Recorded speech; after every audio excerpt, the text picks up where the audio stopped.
چنانچہ میں نے لکھا ہے قیامت کس طرح برپا ہوگی، اس کی تفصیلات قرآن میں کئی مقامات پر بیان ہوئی ہیں۔ زمین و آسمان پر کیا گزرے گی، ماہ و آفتاب اور نجوم و کواکب کے ساتھ کیا ہوگا، زمین پر بسنے والی مخلوقات کس صورتحال سے دوچار ہوں گی، لوگ کس طرح قبروں سے نکل کر اپنے پروردگار کے حضور میں جمع ہوں گے۔ قرآن میں جگہ جگہ اس کی تصویریں ہیں۔ ادب جاہلی کا مطالعہ کرنے سے معلوم ہوتا ہے کہ عربوں کا ذوق تشبیہ سے زیادہ تصویر کا رہا ہے۔ ہمارے ہاں تشبیہ پر اکتفا کی جاتی ہے، یعنی یہ مشبہ ہے، یہ مشبہ بہی ہے، یہ وجہ تشبیہ ہے، یہ چیزیں جمع ہو جائیں یا کسی وقت استعارے کا اسلوب اختیار کر لیا جاتا ہے، لیکن عربوں کا ذوق جو ان کے ادب سے معلوم ہوتا ہے وہ تصویر کا ہے۔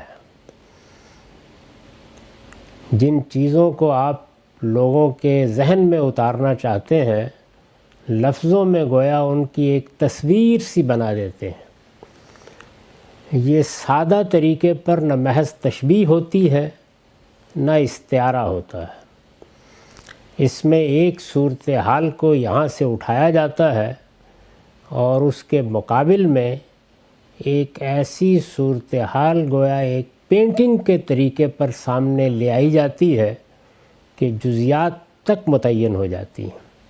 یہ خاص ذوق ہے، اور جس زبان میں آپ بات کر رہے ہوں، جس دور میں بات کر رہے ہوں، جن لوگوں سے بات کر رہے ہوں، ان کے ذوق کو ملحوظ رکھ کر ہی بات کی جائے گی تو وہ مؤثر ہوگی۔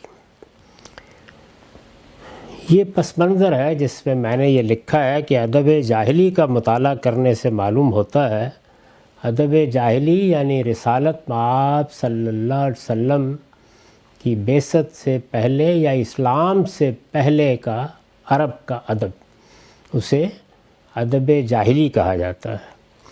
ادب جاہلی کا مطالعہ کرنے سے معلوم ہوتا ہے کہ عربوں کا ذوق تشبیہ سے زیادہ تصویر کا رہا ہے۔ قرآن نے اس کی رعایت کی ہے اور انذار قیامت کے لیے اس کی ہلچل کا ایسا مرقع کھینچ دیا ہے کہ اس کا قاری گویا اسے اپنی آنکھوں کے سامنے برپا ہوتے دیکھتا ہے۔ انذار قیامت قرآن کا خاص موضوع ہے۔ اس وقت ہم جس باب کا مطالعہ کر رہے ہیں اس میں قیامت پر یا روز جزا پر ایمان ہی زیر بحث ہے۔ اگر قرآن کو اس کے موضوع کے لحاظ سے دیکھیے تو میں کئی مرتبہ یہ عرض کر چکا کہ وہ ایک پیغمبر کی سرگزشت انذار ہے، یعنی اللہ نے ایک پیغمبر کو مبعوث کیا ہے، اس نے اپنی قوم کو خبردار کیا، قیامت سے خبردار کیا، یہی اصل موضوع ہے۔ لیکن اگر وہ قیامت کو ماننے سے انکار کر دیں، پیغمبر کی طرف سے اتمام حجت کے باوجود ماننے سے انکار کر دیں، تو پھر دنیا میں بھی عذاب سے خبردار کیا ہے۔ انذار قیامت چونکہ خاص موضوع ہے تو اس مقصد کے لیے جگہ جگہ قیامت کی ہلچل کو گویا ایک تصویر کے طریقے پر سامنے لایا گیا ہے۔ اس کو میں نے ان لفظوں میں بیان کیا ہے کہ انذار قیامت کے لیے اس کی یعنی قیامت کی ہلچل کا ایسا مرقع کھینچ دیا ہے کہ اس کا قاری گویا اسے اپنی آنکھوں کے سامنے برپا ہوتے دیکھتا ہے۔ اس سے حوادث کی جو ترتیب سامنے آتی ہے، یعنی قرآن مجید کے تمام مقامات کو اگر جمع کر لیجئے، پھر دیکھیے کہ اس میں مختلف طریقوں سے کیا کیا چیزیں بیان کی گئی ہیں، اور جو حوادث اس وقت ہوں گے، ایک بڑا حادثہ ہوگا، ایک بڑا زلزلہ ہوگا۔ خود قرآن مجید میں یہ کہا گیا ہے کہ قیامت کا زلزلہ بڑا ہی غیر معمولی ہے، اور اذا زلزلت الارض زلزالہا، اسی سورہ کو ہم اس پورے باب کا عنوان بنا چکے ہیں۔ تو یہ زلزلہ جب برپا ہوگا، یہ حادثہ جب واقع ہو جائے گا، جب یہ دنیا کا نظم درہم برہم کر دیا جائے گا، تو یہ بالکل واضح بات ہے کہ اس سے بڑا کیا واقعہ ہو سکتا ہے، کیا حادثہ ہو سکتا ہے، لوگوں کے لیے اس سے بڑی خبر کیا ہو سکتی ہے۔ چنانچہ اسی رعایت سے قرآن مجید میں قیامت کی خبر کو نبع عظیم کہا گیا ہے، اور پیغمبر چونکہ یہی خبر دینے آتے ہیں تو اسی لفظ نبا کی رعایت سے ان کو نبی کہا جاتا ہے، یعنی قیامت کی خبر دینے والے، قیامت کی منادی کرنے والے، لوگوں کو قیامت کے بارے میں بتانے والے۔ قرآن مجید جب نبیوں کا تعارف کراتا ہے تو یہ کہتا ہے کہ مبشرین و منذرین، یعنی جو کچھ قیامت میں لوگوں کے ساتھ ہونے والا ہے اس کی بشارت دینے والے، اس سے متعلق خبردار کرنے والے۔ تو قرآن اس ہلچل کا مرقع کھینچتا ہے تو اس میں پے در پے یہ معلوم ہوتا ہے کہ پہلے یہ ہوگا، پھر یہ ہوگا، پھر یہ ہوگا۔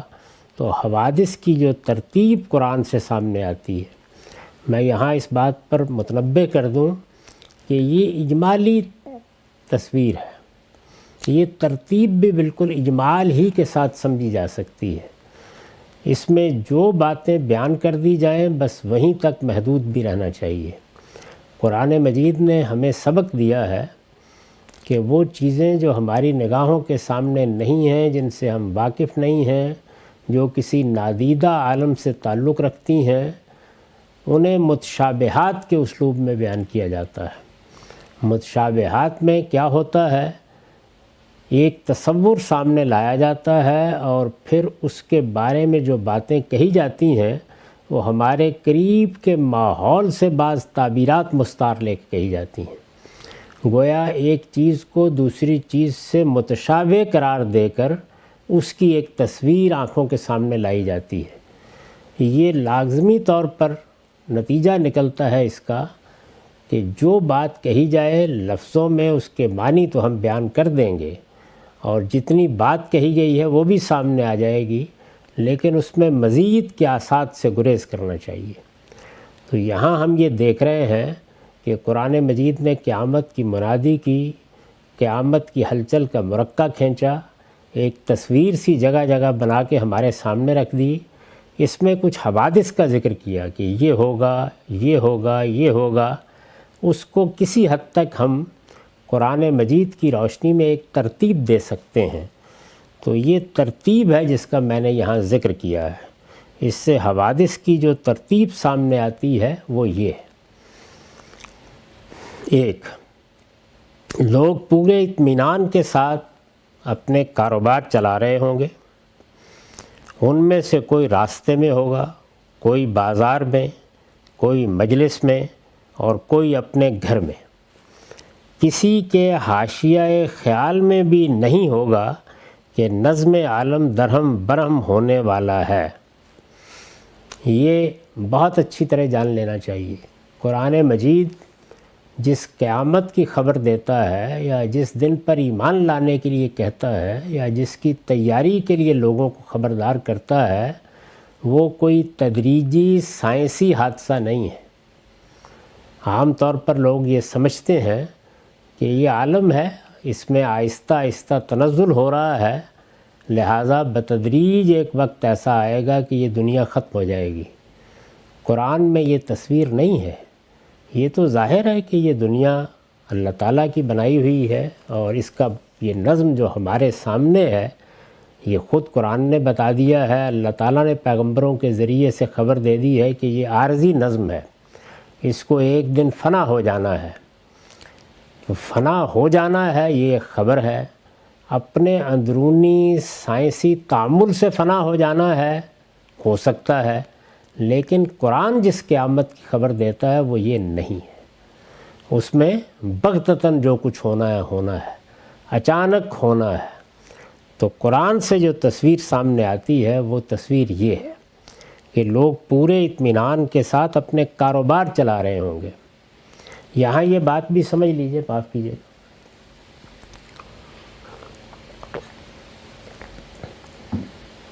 یہاں یہ بات بھی سمجھ لیجئے کہ اس سے پہلے جو علامتیں بیان ہوئی ہیں وہ الارم کریں گی، قریب آ گئی ہے۔ خود رسول اللہ صلی اللہ علیہ وسلم کی بعثت قیامت کی علامت ہے، اس پر بھی 1500 سال گزر چکے ہیں۔ یہی صورتحال باقی علامتوں کی ہے۔ میں ابھی علامات کا باب ختم کر کے فارغ ہوا ہوں، اور میں نے اس میں بتایا ہے کہ یاجوج و ماجوج کے خروج کی بھی ابتدا ہو چکی، اب وہ اپنے عروج کی طرف بڑھ رہا ہے۔ وہ نشانیاں جو رسول اللہ صلی اللہ علیہ وسلم نے جبریل امین کو بتائی تھیں وہ بھی پوری ہو چکی ہیں، لیکن بہرحال ہم اپنے کاموں میں مصروف ہیں، نظم عالم چل رہا ہے، حکومتیں قائم ہیں، لوگ کام چھوڑ کر نہیں بیٹھ گئے، اور ایسا کوئی تغیر نظر نہیں آ رہا کہ جس کے بعد یہ خبر شہ سرخی بن جائے کہ کل یا پرسوں قیامت آنے والی ہے یا 10 سال بعد آنے والی ہے۔ اس کا وقت اللہ ہی کے علم میں ہے، اور آخر تک اللہ ہی کے علم میں رہے گا۔ لوگ اسی طرح سے نچند بے خوف ہوں گے، یعنی علامتیں ظاہر ہو چکی، تنبیہ ہو چکی، توجہ دلائی جا چکی، توجہ دلائی جاتی رہے گی، آخر تک بعض چیزیں نمودار ہو کے انسان کو متوجہ کریں گی، لیکن عمومی نظم چل رہا ہوگا جو بھی ہے۔ لوگ پورے اطمینان کے ساتھ اپنے کاروبار چلا رہے ہوں گے، ان میں سے کوئی راستے میں ہوگا، کوئی بازار میں، کوئی مجلس میں، اور کوئی اپنے گھر میں۔ یہ گویا جس طرح کے معمول کی ہماری زندگی ہے اس کا نقشہ ہے۔ کسی کے حاشیہ خیال میں بھی نہیں ہوگا کہ نظم عالم درہم برہم ہونے والا ہے، کہ اچانک سور پھونکا جائے گا اور زلزلہ قیامت برپا ہو جائے گا۔ سورہ نمل کی آیت 87 کا میں نے یہاں حوالہ دیا ہے، وَيَوْمَ يُنفَخُ فِي الصُّورِ فَفَزِعَ مَنْ فِي السَّمَاوَاتِ وَمَنْ فِي الْأَرْضِ إِلَّا مَنْ شَاءَ اللَّهُ۔ لوگو اس دن کا خیال کرو جس دن سور پھونکا جائے گا تو جو آسمانوں میں ہیں اور جو زمین میں ہیں سب گھبرا اٹھیں گے سوائے ان کے جنہیں اللہ چاہے۔ یہ سور کیا ہے؟ سور پھونکا جائے گا، یہ سور کیا ہے؟ ہماری زبان میں اسے نرسنگا، بوک یا کرنا کہا جاتا ہے اردو زبان میں۔ اب بگل یا سائرن کا لفظ بھی کم و بیش اسی مفہوم میں بولتے ہیں۔ یہ سور کیا ہے؟ ہماری زبان میں اسے نرسنگا، بوک یا کرنا کہا جاتا ہے۔ اس کی اصل حقیقت کو جاننا تو کسی کے لیے ممکن نہیں ہے، اس لیے کہ اس کا تعلق امور متشابہات سے ہے۔ قرآن مجید نے، ابھی میں نے ذکر کیا، ہمیں متنبع کر دیا ہے کہ وہ چیزیں جو ہمارے اس عالم سے تعلق نہیں رکھتی، وہ چیزیں جو اللہ تعالیٰ کی دنیا یا اس ملائے اعلیٰ سے تعلق رکھتی ہیں جہاں اس کے فرشتے اس عالم کا نظم چلا رہے ہیں، وہ چیزیں جو قیامت کے احوال سے تعلق رکھتی ہیں، ان کو بیان کرنے کے لیے متشابہات کا طریقہ اختیار کیا گیا ہے۔ یعنی لفظ واضح، معنی واضح، لیکن مصداق کیا ہے؟ بس اس کو کچھ تشبیہات دے کے ہماری اس موجودہ دنیا کی چیزوں سے یا ہمارے موجودہ تصورات سے سمجھا دیا گیا ہے، اس سے زائد کوئی بات نہیں کی جا سکتی۔ یہ سور کیا ہے؟ ہماری زبان میں اسے نرسنگا، بوک یا کرنا کہا جاتا ہے، یعنی گویا بگل بجا دیا جائے گا، سائرن بج اٹھے گا۔ اس کی اصل حقیقت کو جاننا تو کسی کے لیے ممکن نہیں ہے، اس لیے کہ اس کا تعلق امور متشابہات سے ہے، تاہم جو لفظ اس کے لیے اختیار کیا گیا ہے اس کا کچھ تصور اس سے قائم کیا جا سکتا ہے۔ یعنی قرآن مجید نے اس بات کو سمجھانے کے لیے یا اس صورتحال کو بتانے کے لیے جو لفظ استعمال کیا ہے وہ سور کا لفظ ہے۔ تو ظاہر ہے کہ سور کا لفظ استعمال کیا ہے تو اس سے کچھ تصور سا ذہن میں آ جاتا ہے، وہی نرسنگا پھونکنے کا، بوک پہ پھونکنے کا، کرنا پھونکنے کا ایک تصور ہم اپنے ہاں، چونکہ یہ چیزیں پائی جاتی ہیں تو یہ تصور قائم کر سکتے ہیں، اس کا کچھ تصور اس سے قائم کیا جا سکتا ہے۔ اللہ تعالیٰ اپنی کائنات کے نظم کو سمجھانے کے لیے وہی الفاظ و اصطلاحات استعمال کرتے ہیں جو خود انسانوں کے ہاں اس سے ملتے جلتے نظم کے لیے استعمال ہوتی ہیں۔ انسانوں سے بات کرنی ہے، انسانوں کو ایک بات سمجھانی ہے۔ ہم کسی چیز کو سمجھنے کے لیے جب لفظ استعمال کرتے ہیں تو یہ لفظ آسمان سے نازل نہیں ہو جاتے، یہ لفظ پیدا ہوتے ہیں، اور جب لفظ پیدا ہوتے ہیں تو یا کسی چیز کو اس کا مصداق دیکھ رہے ہوتے ہیں ہم، یا اس کا تصور کر رہے ہوتے ہیں، اس سے لفظ وجود میں آتا ہے۔ تو گویا ایک نوعیت کی حقیقت ہوتی ہے جس کو بعض اوقات تصور میں ڈھال کر ہم الفاظ کو وجود پذیر کرتے ہیں۔ قرآن کو وہی الفاظ استعمال کرنے ہیں، اس لیے کہ بات ہم انسانوں سے کرنی ہے، تو اللہ تعالیٰ کیا کرتے ہیں، وہ اسی طرح کے الفاظ اصطلاحات استعمال کرتے ہیں جو خود انسانوں کے ہاں اس سے ملتے جلتے نظم کے لیے مستعمل ہوتے ہیں۔ اس سے مقصود ہمارے تصور کو اصل چیز کے قریب لے جانا ہوتا ہے، یعنی ہم ذرا قریب ہو کر اس کا کچھ تصور قائم کر سکیں، کیا چیز ہوگی۔ یعنی جس وقت قیامت آئے گی تو ایک آواز ہوگی، ایک چنگھاڑ ہوگی، ایک سائرن بج اٹھے گا، اس سے ایک تصویر سی آتی ہے، لیکن کیا وہ جس طرح کا سائرن ہم بجاتے ہیں اسی طرح کا ہوگا؟ ظاہر ہے کہ اس طرح کی چیز نہیں ہوگی، تاہم اس لفظ سے ایک تصور ضرور ہمارے سامنے آ جاتا ہے، اور یہی مقصود بھی ہوتا ہے۔ اس سے مقصود ہمارے تصور کو اصل چیز کے قریب لے جانا ہوتا ہے، نہ یہ کہ ہم اس چیز کو بیان ہی اس طرح سمجھ لیں جس طرح وہ دنیا میں پائی جاتی ہے۔ یعنی یہ خیال نہیں کر لینا چاہیے کہ جیسا نرسنگا ہم بناتے ہیں، جیسا بوک ہم بناتے ہیں، جس طرح ہمارے شہروں میں ایک سائرن بنایا جاتا ہے ویسا ہی ہوگا، لیکن اس سے ملتی جلتی کوئی چیز ہوگی جو اس وقت پھونک دی جائے گی۔ قدیم ایام میں یعنی پرانے زمانوں میں شاہی جلوس یا اعلان جنگ وغیرہ کے موقع پر نرسنگا پھونکا جاتا تھا۔ قرآن سے معلوم ہوتا ہے کہ ایسی ہی ایک چیز قیامت برپا کرنے کے لیے بھی پھونکی جائے گی، ایسی ہی ایک چیز جس کی نوعیت ہمارے نرسنگے جیسی ہوگی، یعنی اس سے کوئی ملتی جلتی چیز۔ ظاہر ہے کہ جو اللہ تعالیٰ کے ہاں اس مقصد کے لیے کوئی چیز پھونکی جائے گی، اس کا ہم انسانوں کے لیے تصور کرنا مشکل ہے۔ ہم تو جو سائرن بھی بنائیں گے وہ کہاں تک پہنچیں گے، لیکن وہ پورے عالم میں سنائی دے گی، تو اس کا کچھ تصور بس اس سے قائم کر لیجئے۔ قرآن سے معلوم ہوتا ہے کہ ایسی ہی ایک چیز قیامت برپا کرنے کے لیے بھی پھونکی جائے گی جس کی نوعیت ہمارے نرسنگے جیسی ہوگی۔ اس سے تمام مخلوقات پر شدید گھبراہٹ اور ہول کی کیفیت طاری ہوگی۔ لوگوں کو اپنی عزیز ترین چیزوں تک کا ہوش نہ رہے گا، جنگلوں کے جانور بدحواس ہو کر اکٹھے ہو جائیں گے، یہاں تک کہ اس کی ہولناک آواز سے تمام مخلوقات بے ہوش ہو جائیں گی، یعنی اس درجے کی چیز ہوگی۔ سورہ زمر کی آیت 68 میں ہے وَنُفِخَ فِي الصُّورِ فَصَعِقَ مَنْ فِي السَّمَاوَاتِ وَمَنْ فِي الْأَرْضِ إِلَّا مَنْ شَاءَ اللَّهُ۔ اس دن ساری خدائی کا حال یہ ہوگا کہ سور میں پھونکا جائے گا تو زمین اور آسمانوں میں جو بھی ہیں سب بے ہوش ہو کر گر پڑیں گے، سوائے ان کے جنہیں اللہ چاہے۔ زمین کی آبادی پر اس کے نتیجے میں جو کچھ گزرے گی اس کا نقشہ قرآن مجید میں مختلف مقامات پر کھینچا گیا ہے۔ یعنی ایک تو یہ معلوم ہوا کہ ایسی ہولناک آواز اٹھے گی، نرسنگے جیسی آواز ہوگی، جس طرح ایک بڑا سائرن بج اٹھا ہے، پورے عالم پر وہ آواز چھا جائے گی، اور اس سے جو صورتحال پیدا ہوگی وہ کوئی عام صورتحال نہیں ہوگی، بلکہ لوگ خوف سے بے ہوش ہو جائیں گے۔ زمین کی آبادی پر اس کے نتیجے میں جو کچھ گزرے گی اس کا نقشہ قرآن مجید میں مختلف مقامات پر کھینچا گیا ہے۔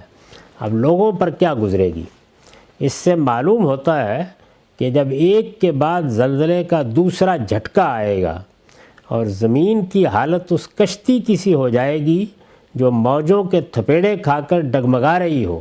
زلزلے میں جو کیفیت بڑے چھوٹے پیمانے پر ہم دیکھتے ہیں، اس سے کہیں بڑی سطح پر زلزلے کی ایک وہ کہا ہے نا قرآن میں کہ زمین کے اوپر جو زلزلہ اس وقت آئے گا وہ شیء عظیم ہوگا، ایک بڑی غیر معمولی چیز ہوگی۔ تو جس طرح سے زمین کی حالت زلزلے میں بھی ہم دیکھتے ہیں کہ وہ ڈول رہی ہوتی ہے، اس کشتی کی سی ہو جائے گی جو موجوں کے تھپیڑے کھا کر ڈگمگا رہی ہو۔ اب ظاہر ہے کہ اس کا نتیجہ کیا نکلے گا تو دل کانپ رہے ہوں گے، نگاہیں خوف زدہ ہوں گی، اور لوگ ایسے مدہوش اور متوالے ہو جائیں گے کہ گویا عذاب الہی کی ہولناکی نے سب کو پاگل بنا کر رکھ دیا۔ یعنی جو جہاں ہوگا، جس طرح ہوگا، جیسے ہوگا، دائیں بائیں دیکھے بغیر، اپنے وقار اور شان کا لحاظ کیے بغیر بھاگ کھڑا ہوگا۔ یعنی ہر شخص کے اوپر ایک مدہوشی کی کیفیت طاری ہوگی، دائیں بائیں کسی کو کچھ خبر نہیں ہوگی کہ کیا ہو رہا ہے۔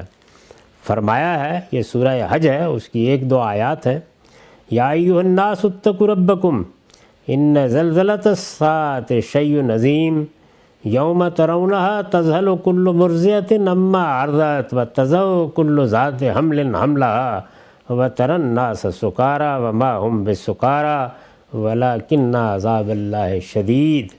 لوگوں اپنے پروردگار سے ڈرو، حقیقت یہ ہے کہ قیامت کا بھونچال بڑی ہی ہولناک چیز ہے۔ تم جس دن اس کو دیکھو گے، ہر دودھ پلانے والی اپنے دودھ پیتے بچے کو بھول جائے گی، اور ہر حمل والی اپنا حمل ڈال دے گی، اور تم لوگوں کو مدہوش دیکھو گے، حالانکہ وہ مدہوش نہیں ہوں گے، بلکہ اللہ کا عذاب ہی کچھ ایسا سخت ہوگا۔ یہ بہترین تصویر ہے، یعنی اس میں یہ بتا دیا گیا ہے کہ عزیز ترین چیزوں کو بھی اس موقع پر انسان فراموش کر بیٹھے گا، ایسی ہلچل برپا ہوگی، اس طرح سے زمین پر ایک بھونچال طاری ہو جائے گا۔ یہ پہلی چیز ہے، یعنی حوادث کی ترتیب بیان ہو رہی ہے۔ اس کے بعد دوسری، یہی وہ وقت ہے جب نظم عالم درہم برہم ہونا شروع ہوگا، پوری کائنات میں ایک ایسا زلزلہ عظیم برپا ہو جائے گا جس سے پہاڑ ریزہ ریزہ ہو جائیں گے۔ یعنی سور پھونکا گیا، ایک مدہوشی کی کیفیت طاری ہوئی، اس کی ہولناکی سے لوگ بھاگ کھڑے ہوئے، دائیں بائیں کا ہوش جاتا رہا، زمین کشتی کی ذرا ڈگمگانے لگی، یہاں سے بات شروع ہو گئی۔ یہ زلزلہ بڑھتا جائے گا، اور جب بڑھتے بڑھتے اس جگہ تک پہنچ جائے گا کہ یہ نظم ہی سارا درہم برہم ہونا شروع ہو جائے گا۔ یہ دوسرا مرحلہ ہے جس کی اب تصویر میں آپ کے سامنے رکھ رہا ہوں، کہ یہی وہ وقت ہے، یعنی پہلے یہ مراحل گزرے، پھر یہی وہ وقت ہے جب نظم عالم درہم برہم ہونا شروع ہوگا، پوری کائنات میں ایک ایسا زلزلہ عظیم برپا ہو جائے گا جس سے پہاڑ ریزہ ریزہ ہو جائیں گے، سمندر پھوٹ بہیں گے، تمام کہکشانے اور اجرام فلکی اپنی جگہ چھوڑ کر ایک دوسرے میں جا پڑیں گے۔ یعنی اس وقت جو نظم قائم ہے اس میں اربوں اور کھربوں کی تعداد میں سیارے اور ستارے ہماری زمین سے سینکڑوں گنا بڑے اس فضائے بسیط میں گردش کر رہے ہیں، سب اپنی جگہ چھوڑ دیں گے اور ایک دوسرے میں جا پڑیں گے۔ ہر طرف ایسا اختلال ہوگا کہ خیال اس کے تصور سے اور الفاظ اس کے بیان سے قاصر ہوں گے۔ یہ سلسلہ ایک ایسی مدت تک جسے خدا ہی جانتا ہے جاری رہے گا، یعنی ہم نہیں جانتے کہ کتنی دیر تک نظم عالم کے درہم برہم ہونے کا یہ سلسلہ جاری رہے گا، کس طرح سے یہ پوری کی پوری کائنات اپنی جگہ چھوڑ دے گی اور ایک نئی کائنات میں بدلنے کی طرف بڑھے گی، لیکن ابھی تخریب کا مرحلہ ہے، یعنی چیزیں اپنی جگہ چھوڑ چکی ہیں، ایک دوسرے سے ٹکرا رہی ہیں، اور ایک بڑا حادثہ ہے جو واقع ہو رہا ہے۔ معاف کیجیے۔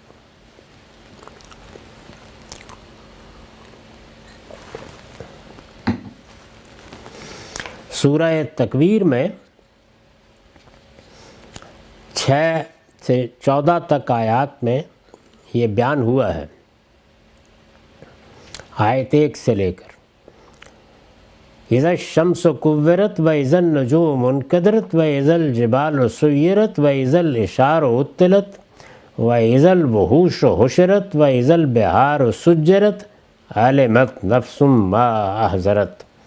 جب سورج کی بساط لپیٹ دی جائے گی، جب تارے ماند پڑ جائیں گے، جب پہاڑ چلائے جائیں گے، جب 10 ماہہ گابن اونٹنیاں چھٹی پھریں گی، جب وحشی جانور اپنی سب دشمنیاں بھول کر ایک ہی جگہ اکٹھے ہو جائیں گے، جب سمندر ابل پڑیں گے، اس وقت لوگوں تم میں سے ہر شخص یہ جان لے گا کہ وہ کیا لے کر آیا ہے۔ یہ اس کی تصویر ہے۔ اسی طرح سورہ انشقاق میں 1 سے 5 آیات ہیں۔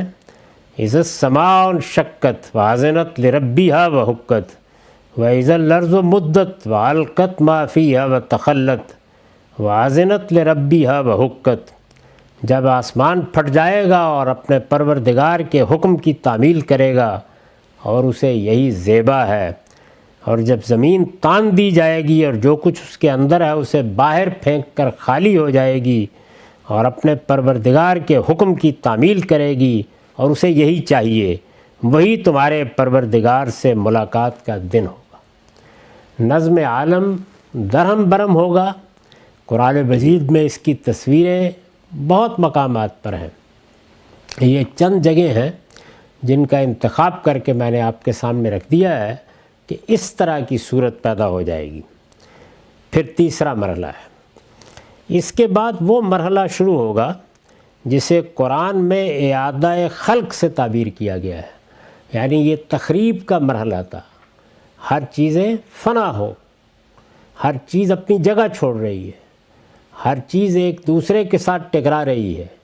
جو نظم اس وقت اتنا محکم نظر آتا ہے کہ قرآن مجید نے سورہ ملک میں انسان کو توجہ دلائی ہے کہ اس نظم پر ذرا ایک نگاہ ڈال کر دیکھو، هل تری من فطور، اس میں کوئی ادنا خلل دیکھتے ہو؟ تم اگر تلاش کرنا چاہو گے تو تمہاری آنکھ خائب و خاسر ہو کر لوٹ آئے گی۔ اس وقت یہ اتنا محکم نظم ہے، اتنا قابل اعتماد ہے کہ ہم ایک چھوٹے سے جہاز میں بیٹھ کر مریخ کا سفر کرنے کے لیے تیار ہو جاتے ہیں، کیونکہ ریاضیاتی اصولوں پر اس کو منظم کیا گیا ہے۔ ان کو معلوم کر لیا جائے تو ہم پیشین گوئی کر سکتے ہیں اور لمحوں کے حساب سے کر سکتے ہیں کہ یہ عالم کس طرح رسپونڈ کرے گا۔ یہ اتنا محکم ہے، اتنا پائیدار ہے، بظاہر اس طرح پابر جا نظر آتا ہے، کوئی سوچ بھی نہیں سکتا۔ یہ جو زلزلہ کبھی کبھی زمین پر آتا ہے، یہ صرف انسان کی اس غلط فہمی پر اس کو متنبع کرنے کے لیے آتا ہے کہ اس محکم نظام کے بارے میں یہ خیال نہ کر کے بیٹھ جانا کہ اس کا پروردگار اس کو کیسے ہلائے گا۔ یعنی یہ تمہارے لیے تو ٹھیک ہے، تم زمین کو اس طریقے سے ہلانا چاہو تو نہیں ہلا سکتے، لیکن وہ جب چاہے گا تو اس پورے نظام کو درہم برہم کر دے گا۔ اس کے بعد وہ مرحلہ شروع ہوگا جسے قرآن میں اعادہ خلق سے تعبیر کیا گیا ہے، یعنی جب تخریب کا عمل، آپ نے ایک گھر بنانا ہے، پہلے سے ایک بنا ہوا گھر ہے تو آپ نے اس کو ڈھا دیا، مٹی اڑ رہی ہے، دھول اڑ رہی ہے، گرد اٹھ رہی ہے، اینٹیں بکھر رہی ہیں، ایک ایک چیز توڑی جا رہی ہے، وہ پہلا مرحلہ ہے۔ پورے عالم پر یہ تخریب گزرے گی۔ اب تعمیر کا عمل اس کے اندر سے شروع ہو جائے گا۔ اس کو قرآن مجید اعادہ خلق کہتا ہے، یعنی پہلے اللہ تعالیٰ نے اس عالم کو خلق کیا، اب ہم جانتے ہیں کہ اربوں سال میں یہ اپنی اس موجودہ صورت میں پہنچا ہے۔ اس کو تخلیق کیا، اس کو خلق کیا، اب اس کی تخریب کے بعد دوبارہ ایک تخلیق ہوگی، اس کو اعادہ خلق کہا ہے، یعنی اسی خلق کو، اسی تخلیقی عمل کو دہرانا۔ چنانچہ اسی اختلال سے بتدریج، یعنی یہ جو کچھ بھی تخریب ہوگی، یہ جو کچھ بھی انتشار ہوگا، اس کے اندر ہی سے بتدریج، آہستہ آہستہ، گریجولی ایک نیا نظام طبیعت وجود میں آئے گا، نئی دنیا وجود میں آنی شروع ہو جائے گی۔ سورہ انبیاء کی آیت 104 میں ہے، یوم نطوی السماء کطی السجل للکتب کما بدانا اول خلق نعیدہ وعدا علینا انا کنا فاعلین۔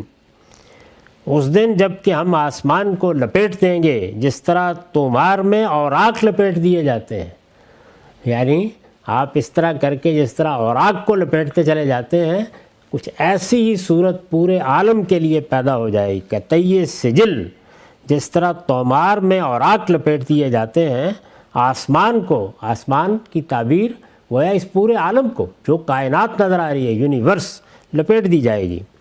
ہم نے جس طرح پہلی خلقت کی ابتدا کی تھی اسی طرح ہم اس کا اعادہ کریں گے، یعنی جیسے ایک تدریجی عمل میں پہلے کائنات پیدا ہوئی، وجود میں آئی، تو اب دوبارہ پیدائش کا عمل شروع ہو جائے گا۔ یہ ہمارے ذمے ایک حتمی وعدہ ہے، یعنی تردد نہ کرو، تردد میں مت پڑو، یہ وعدہ ہے اور ایک حتمی وعدہ ہے کہ ہم اس عالم کو ختم کر کے، درہم برہم کر کے ایک نیا عالم وجود میں لائیں گے، ہم اس کو ضرور کر کے رہیں گے، انا کننا فاعلین۔ اس کی صورت کیا ہوگی؟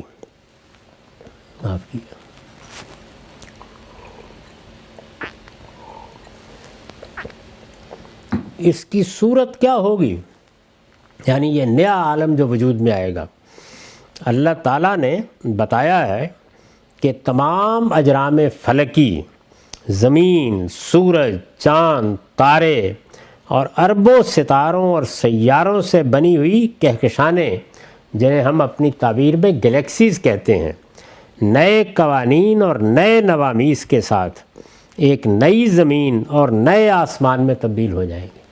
یعنی پھر اسی طرح کی ایک کائنات وجود میں آئے گی، لیکن اس کے قوانین نئے ہوں گے، اس کے نوامیس نئے ہوں گے، اس کی حیت نئی ہوگی۔ وہ گویا پوری کائنات کی تخریب کے بعد ایک بالکل ہی منفرد اور نئی تعمیر ہوگی۔ اس سے قرآن مجید نے اس طرف توجہ دلا دی ہے کہ یہ جو کچھ اس وقت تم کائنات میں اربوں سیارے ستارے دیکھ رہے ہو، اور جن کے بارے میں اب تمہیں یہ معلوم ہو گیا ہے کہ یہ ہماری اس زمین سے سینکڑوں گنا بڑے بھی ہیں، یعنی یہ ہزاروں زمینیں ان میں سمو جائیں، اس نوعیت کے ہیں، تو یہ سارا کا سارا جو مسالہ ہے، اتنا بڑے پیمانے پر جو مادہ تخلیق کر دیا گیا ہے، اس کا کیا مقصد ہے؟ کیونکہ زندگی تو بظاہر اسی ایک زمین پر ہے، اور یہیں ہم دیکھتے ہیں کہ زندگی کو نشو و نما پانے کا موقع ملا ہے۔ تو قرآن یہ بتاتا ہے کہ یہ وہ میٹیریل ہے، یہ وہ مسالہ ہے، یہ در حقیقت وہ مواد ہے جو اس نئی دنیا کے لیے بنا دیا گیا ہے۔ اس کو صرف ایک نئی ترتیب میں ڈھالنا ہے قیامت کے وقت، اور جب ڈھالا جائے گا تو پھر وہ دنیا وجود میں آئے گی کہ یہ اربوں انسان جو پیدا ہوئے، اور ان کے ساتھ جنات بھی، اس لیے کہ ان کے لیے بھی انجام ہے، تو یہ سب کے سب پھر اس دنیا میں آباد ہوں گے۔ یعنی اس وقت جتنے ہیں اور اب تک جتنے پیدا ہو گئے ہیں، سب آباد ہوں گے، اور چھوٹی چھوٹی جھگیوں میں آباد نہیں ہوں گے، چھوٹے چھوٹے گھروں میں نہیں، بلکہ جن کو جنت دی جائے گی ان کے لیے تو گویا ایک ایک شخص کو ایک بادشاہی دے دی جائے گی۔ یہ تصویر ہے۔ اس سے یہ واضح ہو جاتا ہے کہ کیوں ایک ہی سیارے پر زندگی ہے اور باقی سب کے سب ڈنڈھار کیوں پڑے ہوئے ہیں۔ نئے قوانین اور نئے نوامیس کے ساتھ ایک نئی زمین اور نئے آسمان میں تبدیل ہو جائیں گے۔ قرآن مجید نے سورہ ابراہیم کی آیت 48 میں اس کو اس طرح بیان کیا ہے، یوم تبدل الارض غیر الارض والسماوات۔ اس دن کو یاد رکھو جب یہ زمین دوسری زمین سے بدل دی جائے گی، اور آسمان بھی، یعنی آسمان دوسرے آسمان سے بدل دیا جائے گا۔